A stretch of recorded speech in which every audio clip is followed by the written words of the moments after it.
उसमें पहले ही मैंने कहा कि जवाब में भेग है, सरकार का जवाब, और डोमिसाइल नीति लागू करना था।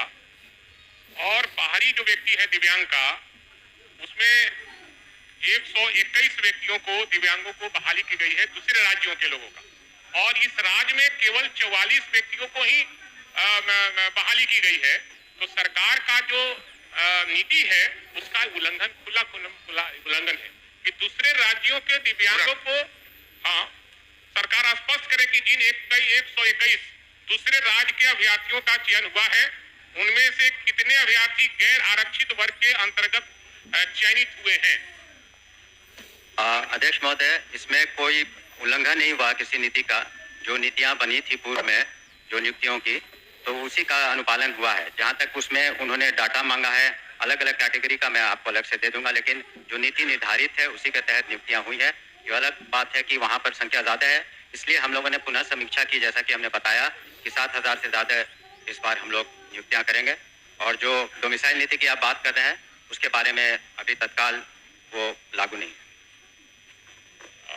अध्यक्ष महोदय, और समाचार पत्रों में भी निकला था, और जो समाचार पत्र में निकला था उसी के आलोक में हमने यह प्रश्न किया था। इसलिए जवाब दिया उन्होंने। नहीं, वो कह रहे हैं कि डोमिसाइल नीति का हमारा कोई विचार नहीं है। तो आपकी सरकार ने विचार किया कि हम अपने राज्य के दिव्यांगों को प्राथमिकता देंगे। आपने प्राथमिकता कहाँ दिया? दूसरे राज्यों के 121 अभ्यर्थियों को आपने प्राथमिकता दिया। टीचर में भी वही हाल हुआ, दूसरे के राज्य के लोग चले आए और इस राज्य का बेरोजगार ही रह गया। मैं तो पूछा सर, लेकिन उसका जवाब वो सही नहीं दे पाए ना। समीक्षा क्या है? सरकार राज्य के कितने दिव्यांग अभ्यर्थियों का चयन 36 और लंबवत आरक्षण कोटि के तहत किया है, वर्ग वाइज स्पष्ट करें। अध्यक्ष महोदय, जो उसमें आरक्षण नीति का अक्षर से पालन हुआ है और उसका हम आपको ब्रेकअप दे देंगे, और आगे जो हम लोग 7,000 से ज्यादा नियुक्तियां करेंगे बीपीएससी में, उसका भी हम लोग अनुपालन उसमें करेंगे। और जहां तक डोमिसाइल की बात कर रहे हैं, उसमें जो इस तरह की कही जा रही कि बातें कि 70% या 80% दूसरे राज्य के, ये गलत है।